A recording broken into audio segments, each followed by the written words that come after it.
magnificence du sacerdoce, c'est un thème difficile. C'est très compliqué parce que on ne sait pas ce qu'on peut dire là-dessus. Quand on dit magnificence, ça peut nous tromper, nous faire croire que c'est trop beau d'être dans le sacerdoce. C'est trop merveilleux d'être dans le sacerdoce. Mais en réalité, c'est faux. C'est pas beau d'être dans le sacerdoce. C'est pas merveilleux dans le sacerdoce. C'est pas une gloire d'être dans le sacerdoce. C'est vraiment pas du tout la classe d'être dans le sacerdoce. Alléluia. C'est beaucoup de souffrance, beaucoup de remises en question, beaucoup de restrictions, beaucoup de pleurs, beaucoup de chagrin, beaucoup de trahison. C'est ça le sacerdoce. Et c'est magnifique, pourquoi? C'est magnifique parce que dans tout ça, tout ce qui semble être sombre et difficile, Dieu réussit à montrer que ceux qui sont dans le sacerdoce ne sont plus des personnes normales. Alléluia. Ceux qui sont dans le sacerdoce reçoivent quelque chose de mystique qui fait que quels que soient les coups, quand ils apparaissent, même Satan qui les a frappés les acclame. Je peux expliquer. Moi, je vous dis la vérité, que quand je prêche, et quand je vis les mamans la prêcher, le diable lui-même m'a acclamé. Obligé. Parce qu'il se dit, mais attends, après que j'ai fait tout ça, elle prêche encore avec la gloire, mais comment ça? Alléluia. Le sacerdoce, du moins ceux qui sont sélectionnés, que Dieu a triés, afin qu'ils aient un sacerdoce vrai, eux tous ils peuvent témoigner qu'il n'y a rien de tendre dans le sacerdoce. Il n'y a rien de facile dans le sacerdoce. Mais la magnificence ressort du fait que là où on était supposé être mort, je le dis mieux, dans notre mort, nous ramenons à la vie ceux qui étaient morts. Je peux redire encore, ce qui fait que le sacerdoce est magnifique, c'est que celui qui nous a intronisés dans le sacerdoce, c'est lui qui s'arrange pour nous emmener dans les profondeurs de la mort, pour que nous soyons obligés de donner un peu une portion de nous dans cette mort, pour que les gens reviennent à la vie, pour que ceux qui étaient morts reviennent à la vie. C'est ça la magnificence du sacerdoce. Mais pour atteindre cette dimension, si tu acceptes l'intronisation, c'est que tu acceptes la mort. Je peux redire. Si tu acceptes l'intronisation, c'est que tu acceptes la mort. Et c'est encore plus grave. Pourquoi? Parce que je croyais que la mort était une fatalité. Mais en réalité, la vie se trouve dans la mort. Ceux qui veulent réellement vivre doivent accepter de réellement mourir. Alléluia. Ceux qui veulent réellement vivre doivent accepter de réellement mourir. Et c'est lorsqu'on accepte de réellement mourir que nous devenons l'instrument que Dieu utilise à son tour pour pouvoir ramener à la vie ceux qui étaient morts. Alléluia. Je vais maintenant lire mes textes. Moi aujourd'hui je voudrais parler de la partie que je crois que tout le monde cherche en rentrant dans le sacerdoce. Du moins ceux qui sont un peu faux, pardonnez-moi. Alléluia. Je vois sur internet, on nous traite, nous les pasteurs, d'escrocs. Oh, ces escrocs-là, oh, pitié pour leurs brebis. Et on appelle les brebis à l'église, ces pauvres brebis. Alléluia. Mais vraiment, God forbid, blood of Jesus, on n'est pas pauvres brebis. Alléluia. Je voudrais parler de la partie des argents dans le sacerdoce. Amen. Qu'il me soit permis, pas Patrick, je suis libre. Merci, merci beaucoup. Qu'il me soit permis d'emmener ma prédication dans ce domaine-là. Vu qu'aujourd'hui Jésus est mort, alléluia, et demain il va ressusciter. C'est quand même bien qu'on prenne le texte. Hein? On va faire avec, alléluia, pour honorer sa mort. Jésus n'est pas mort demain, les amis. C'est demain qu'il ressuscite. Alléluia. Comme il est mort aujourd'hui, nous allons lire le texte qui parle de cet événement de la Pâque. Très bonne Pâque à tous. Je voudrais que nous ouvrions la Bible dans le livre de Jean 13. Les farakasuanaka telebasaya et kenenevesike lebrosa brekante levosia kataradaya melekente lebrosia kateredebosi separatarabasa. Jean 13, je vais lire à partir du verset 23. Un des disciples, celui que Jésus aimait, était couché sur le sein de Jésus. Simon-Pierre lui fit signe de demander qui était celui dont parlait Jésus. Et ce disciple, s'étant penché sur la poitrine de Jésus, lui dit, « Seigneur, qui est-ce » Jésus répondit, « C'est celui à qui je donnerai le morceau trempé. » Et ayant trempé le morceau, il le donna à Judas, fils de Simon l'Iscariote. Dès que le morceau fut donné à Judas, Satan entra dans Judas. Jésus lui dit, 2 points. Ce que tu fais, fais-le promptement. Est-ce que nous pouvons nous arrêter ici? Alléluia. La scène qui vient de se passer, c'est ce qui se passait autour de la table. Le dernier repas de Jésus avec ses apôtres. Alléluia. Jésus en fait dit que l'un d'entre vous va me trahir.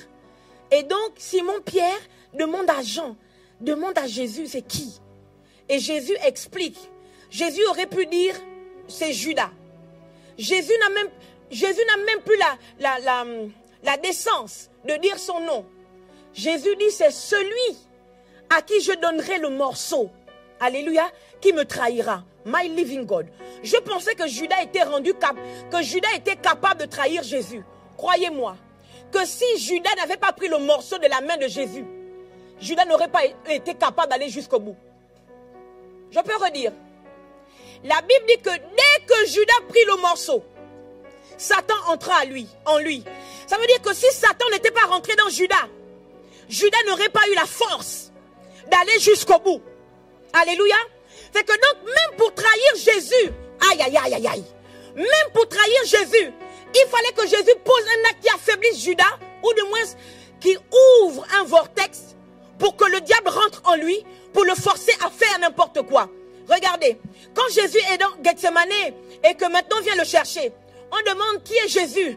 Il répond, je suis, c'est moi. Les gens tombent. Ils ne peuvent pas le tenir. Donc ce n'est pas Judas qui aurait eu la force d'aller jusqu'au bout pour vendre Jésus. Le problème de Judas, c'est qu'il a cru que la Pâque, le repas qu'il partageait avec Jésus, était un repas simple. C'était un repas, my living God, qui ouvrait la voie aussi bien aux esprits de la lumière, mais également aux esprits des ténèbres. Parce que c'est en plein repas, devant le grand Jésus, le maître du sacerdoce, que Satan rentre dans Judas pour le forcer à trahir Jésus. Je prophétise au nom de Jésus-Christ de Nazareth que parce que nous avons compris que la Pâque n'est pas une fête ordinaire, la Pâque n'est pas un repas ordinaire. Je déclare au nom de Jésus qu'aucun démon de traîtrise ne rentrera en nous pour nous forcer à combattre ceux qui sont appelés au sacerdoce et à nous faire briller dans le nom puissant de Jésus-Christ de Nazareth. Voici un Judas, pendant la Pâque, qui reçoit le morceau des mains de Jésus. Mon Dieu, qui se laisse posséder par le prince des ténèbres, pas un démon. Ce n'était pas un démon qui est rentré dans Judas, c'était Satan lui-même. Alléluia. Le problème de Judas, c'est quoi? Quand on lit la suite, on dit que peut-être que Jésus a dit à Judas, ce que tu fais, fais-le promptement. Parce que c'est lui qui tenait les trésors. Lisez la suite. Parce que c'est lui qui tenait les trésors. Jésus avait un sacerdoce. C'est incontestable. Mais Jésus n'avait pas d'église locale. D'accord? Sans église locale, Jésus avait un trésorier. Et le trésorier de Jésus faisait partie de ceux sur qui il avait décidé de libérer le manteau de l'apostolat. Judas avait reçu la même grâce, je veux dire, avait été plébiscité pour être apôtre, comme Pierre, comme Jean. Alléluia. Mais le Judas en question, il avait une mission encore plus forte. My God. C'est la mission des argents. Vous allez comprendre. Quand Marie, la sœur de Lazare, vient casser le vase d'albâtre au pied de Jésus et qu'elle loin sa tête et ses pieds, c'est Judas qui s'offusque en disant on aurait pu vendre ce parfum pour donner l'argent aux pauvres. Vous voyez que Judas, là où il y avait l'argent de Jésus, ou bien l'argent que le sacerdoce de Jésus produisait, Judas était présent. Je nous parle. Alléluia. Je m'en vais lire un autre texte. Je dis qu'aujourd'hui, moi, ma part, c'est le sacerdoce des argents. Alléluia. Je m'en vais nous lire un autre texte rapidement. C'est le texte de Genèse 14. À partir du verset...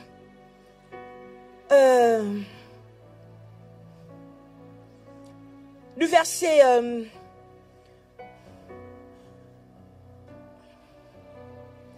14. Genèse 14, à partir du verset 14. Je lis rapidement. Dès qu'Abraham eut appris que son frère avait été fait prisonnier, il arma 318 de ses plus braves serviteurs. Merci beaucoup. Comme je vais parler des argents, on est ici. Après, je vais prendre ça, je vais mettre ça sur mon épaule pour passer devant tout le monde. Alléluia. Dès qu'Abraham eut appris que son frère avait été prisonnier, avait été fait prisonnier, il arma 318 de ses plus braves serviteurs, nés dans sa maison, et il poursuivit les rois jusqu'à Dan. Il divisa sa troupe pour les attaquer de nuit, lui et ses serviteurs. Il les battit et les poursuivit jusqu'à Shoba, qui est à la gauche de Damas. Il ramena toutes les richesses, point virgule. Là c'est important, là on est déjà bon, on est bon. Il ramena toutes les richesses, point virgule. Il ramena aussi Lot, son frère, virgule, avec ses biens, ainsi que les femmes et le peuple. Point, je continue vite. Après qu'Abraham fut revenu vainqueur de Kédor, Laomer et des 3 rois qui étaient avec lui, le roi de Sodome sortit à sa rencontre dans la vallée de Chavé, qui est la vallée du roi. Melchisédek, virgule, roi de Salem, virgule, fit apporter du pain et du vin. 2 points. Il était sacrificateur du Dieu très haut. C'est important. Notez les 2 points. Notez les 2 points. Ce sont les 2 points qui sont le signe, enfin le point culminant de ma prédication. 2 points. Alléluia. 2 points. Il était sacrificateur du Dieu très haut. Verset 19. Il bénit Abraham et dit, béni soit Abraham par le Dieu très haut, maître du ciel et de la terre. Verset 20. Béni soit le Dieu très haut qui a livré tes ennemis entre tes mains. Et Abraham lui donna la dîme de tout. Alléluia. Voici 2 textes que j'ai lus. Le premier texte met en avant Jésus-Christ et Judas. Alléluia. Le second texte met en avant Abraham et Melchisédek. Alléluia.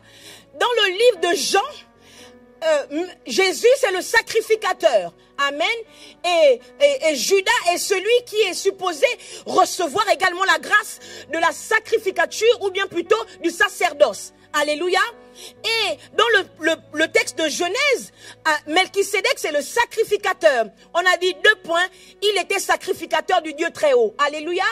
Et Abraham est celui, finalement, moi je crois, qui était supposé également recevoir la grâce de la sacrificature. Sauf que le problème c'est quoi? Le problème c'est que le père d'Abraham c'était un ganga. Le père d'Abraham c'était un commion. Le père d'Abraham c'était un féticheur. Alléluia. Mais il y avait une promesse qui planait sur la tête d'Abraham. Dieu dit que tu seras père d'une multitude. Et que des rois sortiront de toi. Le père d'Abraham n'est pas roi. Le père d'Abraham c'est un ganga. C'est un féticheur, c'est un marabout. Alléluia. Donc dans le sang d'Abraham il n'y a aucune trace de royauté. Aucune trace de sacrificature. Est-ce que vous voyez? Il n'y en a pas. Alléluia. Abraham va en guerre. C'est extrêmement grave. On dit que Abraham va en guerre parce qu'il a entendu que son frère Lot a été fait prisonnier. Mais quand Abraham réussit la guerre, on dit, il emmenant les richesses, virgule, et aussi son frère Lot. La question c'est celle-ci. C'est Lot qui est parti délivrer ou ce sont les richesses? Si c'était Lot qui était allé délivrer, on allait commencer, il ramena Lot et les richesses. Mais on dit, il ramena les richesses et aussi Lot. Je prophétise au nom de Jésus-Christ de Nazareth que tu ne serviras pas Jésus et rester pauvre. Au nom de Jésus-Christ, je déclare que la puissance du Saint-Esprit sur cet autel, là où tu entends la parole de Dieu chaque dimanche, va déployer des esprits qui travaillent à la richesse dans ta vie pour que tu ne finisses pas pauvre. Au nom de Jésus-Christ de Nazareth. Il dit, il délivra, il prit les richesses et aussi Lot et les femmes. Amen. Et Abraham s'en va devant Melchisédek, qui est roi et sacrificateur du Dieu très haut. Alléluia. La Bible déclare que Melchisédek sort avec le pain et le vin. Et c'est à ce moment qu'on dit 2 points. Il était sacrificateur du Dieu très haut. Ça veut dire quoi?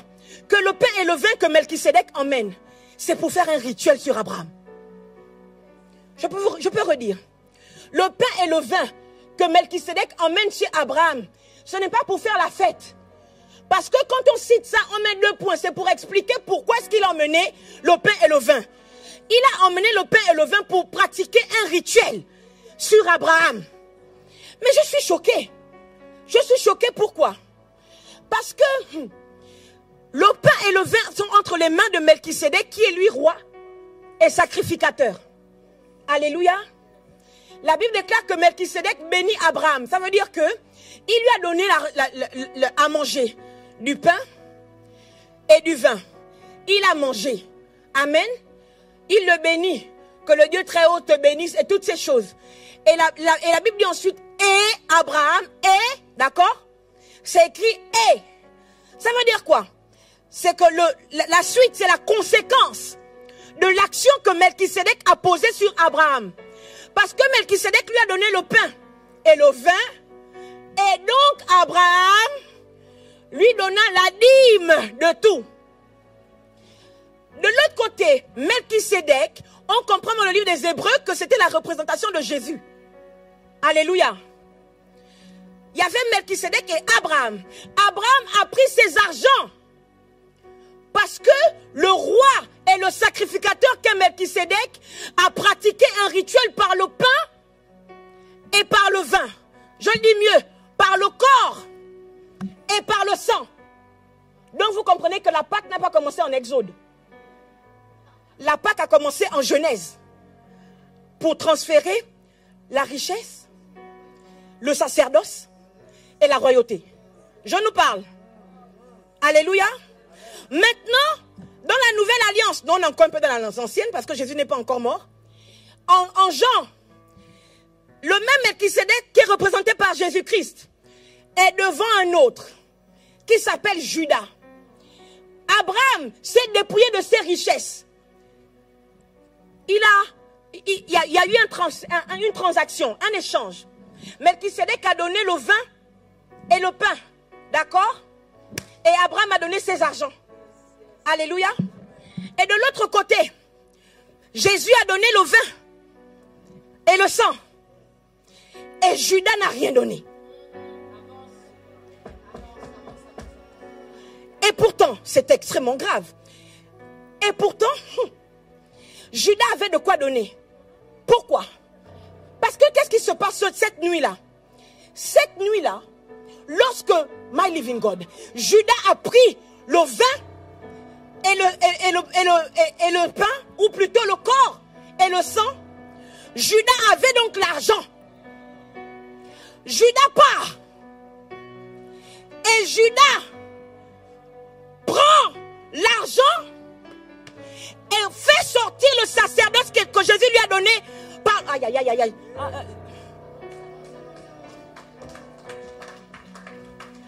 Quand Melchisédek se dépouille de sa royauté et de son sacerdoce à travers le corps et le sang, Abraham se dépouille de la richesse que les hommes lui donnent, que les batailles lui donnent. Alléluia. Mais quand Jésus se dépouille du corps et du sang et qu'il transfère ça, my living God, en Judas pour qu'il soit roi comme son nom l'indique, alléluia, et qu'il soit dans le sacerdoce, au lieu que Judas se dépouille de ses argents, Judas a le sacerdoce à l'intérieur de lui. Il a la royauté à l'intérieur de lui qu'il a pris par le vin et par le pain. Il part avec, il se dépouille de son sacerdoce et de sa royauté contre les argents qu'on lui a donnés. Les argents que tu as alors que tu es supposé avoir un sacerdoce, que tu as en dehors du sacerdoce que tu. Mais les argents que le sacerdoce produit augmentent ta divinité, augmentent ta royauté, augmente ta prêtrise. Je prophétise au nom de Jésus que personne ne va se troquer, ne va troquer la royauté, le sacerdoce qui est en lui au nom de Jésus. Je déclare que personne n'ira vendre son sacerdoce et sa royauté en Christ pour pouvoir monter les échelons, pour pouvoir briller sur Internet, pour pouvoir avoir de l'argent au nom de Jésus. Si tu acceptes le sacerdoce comme Abraham, in Jesus powerful name, Dieu va te récompenser par les argent que produit le sacerdoce. Je déclare au nom de Jésus que Satan ne rentrera pas en toi pour t'emmener à troquer ton sacerdoce contre les argents. Je déclare en tant que prophétesse de l'Éternel qu'il n'y a aucune situation qui va t'emmener à trahir ton alliance avec Jésus-Christ, le sacrificateur éternel. Au nom de Jésus, je déclare que quelles que soient les difficultés, quelles que soient les tentations, tu vas résister, tu vas résister, tu vas résister, parce qu'il y a une onction d'argent dans ton sacerdoce que Dieu lui-même te confère.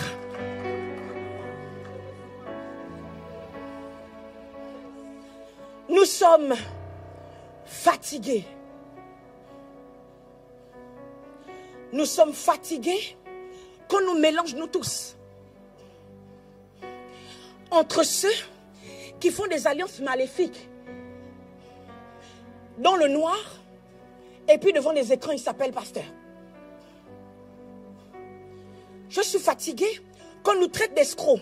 Parce qu'il y en a qui ont troqué leur sacerdoce pour escroquer les gens. Alléluia. Nous sommes fatigués de cela. C'est pour ça qu'il faut prêcher aux gens la vérité. Il faut leur dire que manger le sang, manger le corps de Jésus et boire son sang vous rend éligible automatiquement à la richesse. Parce que le corps de Jésus est riche. Et je finis avec. Jésus-Christ parle en Luc 4, verset 18. Il dit: l'Esprit du Seigneur est sur moi, parce qu'il m'a oint. Quelqu'un peut ouvrir, regardez vous-même vos Bibles. C'est grave ce que Jésus dit ici. Je croyais que Jésus il me semble que la phrase qui sort, c'est une phrase de quelqu'un qui n'est pas très spirituel. C'est ce qu'on nous apprend à l'église. Il faut commencer à dire Luc 4, verset 18, n'est-ce pas? L'Esprit du Seigneur est sur moi, virgule, parce qu'il m'a oint pour annoncer une bonne nouvelle aux pauvres. Je croyais qu'il allait commencer à dire parce qu'il m'a oint pour... il m'a envoyé pour guérir ceux qui ont le cœur brisé, pour chasser les démons. Je croyais que c'est ça que... Parce que c'est ça, non? Si tu dis que je suis venu te prêcher par rapport à l'argent, on va dire que... Oh, le ministère de la prospérité, c'est démoniaque. C'est démoniaque. Voici Jésus. Vous savez que le livre, c'est pas Luc qui a écrit. Jésus arrive dans le temple. Il s'assoit. Il prend le rouleau. Ce n'était pas organisé comme pour nous c'est organisé aujourd'hui. Hein? Ta Bible électronique, tu tapes selon la version, tu cliques, on te met chapitre plus verset. Non, c'était le rouleau, donc il fallait fouiller pour trouver le texte. Alléluia. Donc Jésus ouvre et il tombe sur le texte d'Ésaïe. Et c'est Ésaïe qui a dit ça en premier. C'est Ésaïe. Jésus n'innove pas les gars, Jésus n'innove pas. Jésus n'innove pas. Il imite. Jésus, le grand Jésus, il imite un papa. Papa Esaïe. Voilà, ceux qui innovent. Vous avez les parents spirituels, vous ne faites pas comme eux. Vous allez, moi j'ai mon propre sacerdoce, je sais comment ça marche. Jésus a marché sur la parole de papa Esaïe. Hein? Il prend, donc il répète les paroles d'Esaïe, n'est-ce pas?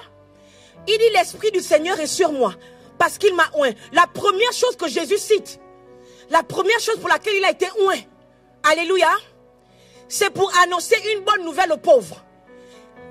On n'a pas dit parce que, pauvre ici là, c'est pauvre matériellement et financièrement.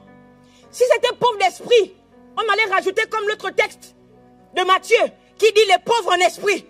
Donc c'est pauvre des argents. Pauvre matériellement et financièrement. Alléluia. Il dit, l'Esprit du Seigneur est sur moi parce qu'il m'a oint pour annoncer une bonne nouvelle aux pauvres. Quelle est la bonne nouvelle qu'on peut annoncer aux pauvres?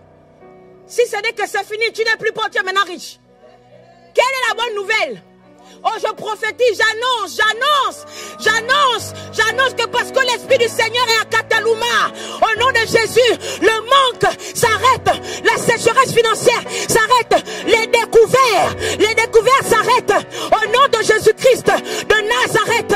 Oh, tu ne vas plus trimer pour avoir les argents, parce que l'Esprit du Seigneur est sur toi. Pour annoncer une bonne nouvelle aux pauvres. Pourquoi Jésus dit ça? Jésus dit ça parce que maintenant, il a dit que c'est l'Esprit du Seigneur qui est sur lui, non? Ça veut donc dire quoi? L'Esprit du Seigneur est sur lui pour annoncer. Il n'a pas dit pour rendre riches ceux qui étaient pauvres. L'Esprit du Seigneur est sur lui pour annoncer aux pauvres que la bonne nouvelle est là. Désormais, les gars, c'est fini. Donc, ça veut donc dire quoi? Qu'il y a donc un esprit. Si Jésus annonce, parce que l'Esprit l'y a mandaté. Hein? Ça veut donc dire que c'est l'Esprit qui rend riche. Vous comprenez? Maintenant, je vous explique. Acte 4. La Bible dit quoi? Dans acte 1er, ils sont en train de prier. Ils prient qui?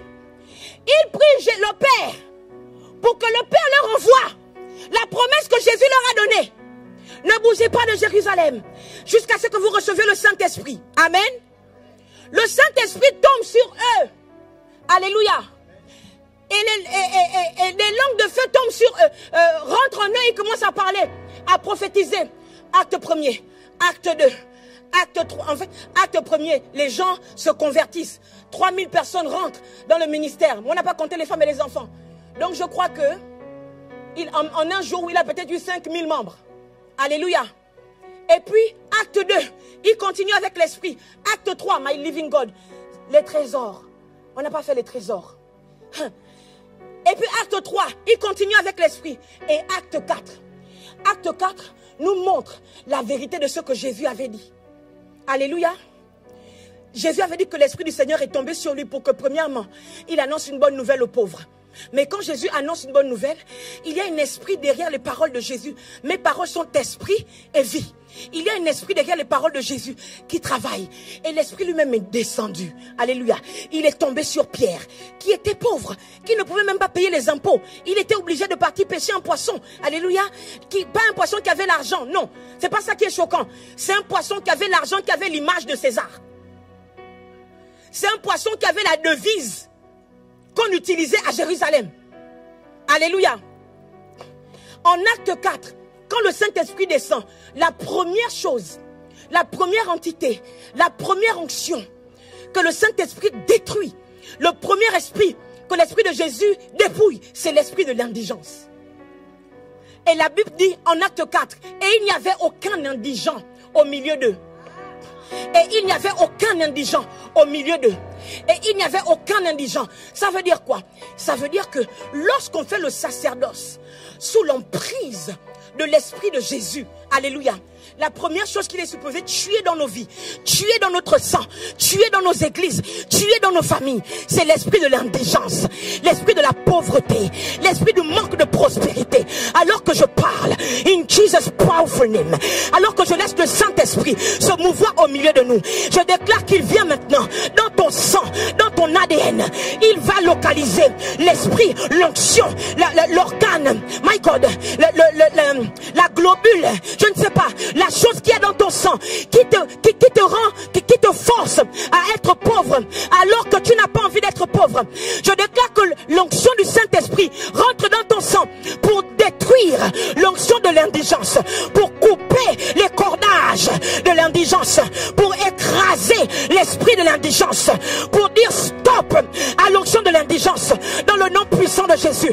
Je vois une église riche, je vois une église prospère, je vois des personnes qui sont dans le sacerdoce et qui ne peuvent pas regretter le monde, parce que dans le sacerdoce, dans le royaume, il y a assez de richesses pour chacun de nous. J'appelle la gloire de Dieu sur ta vie, sur ta destinée. J'appelle l'onction de Dieu sur ta vie, sur ta destinée, au nom puissant de Jésus. Il n'y a pas de sacerdoce, my God, sans domination économique. My God, il n'y a pas de sacerdoce puissant sans domination économique. Voilà pourquoi je parle. Je déclare au nom de Jésus, alors que nous allons consommer, oh je prie Seigneur, que parce que c'est la date qui commémore, Seigneur, le jour où nous avons pris le pain et le vin dans tes mains. Je prie, Seigneur, que le pouvoir change de main, change de camp. Je déclare que le pouvoir économique que le monde des ténèbres avait bascule dans l'église. Que l'église reprenne le pouvoir au niveau de l'économie, au niveau des finances, au nom de Jésus. Nous voulons des hommes d'affaires prospères. Nous voulons des femmes d'affaires prospères. Et je prophétise la prospérité dans tes affaires. Maintenant, dans le nom puissant de Jésus-Christ de Nazareth, je déclare la prospérité dans tes affaires. Au nom puissant de Jésus. Si une fois tu as pris le corps, si une fois dans ta vie tu as pris le sang, ça veut dire qu'à l'intérieur de toi, il y a le gène de Jésus-Christ qui détruit l'indigence. Alors que je parle la parole prophétique, je l'active maintenant. Je l'active maintenant. In Jesus' powerful name. Amen.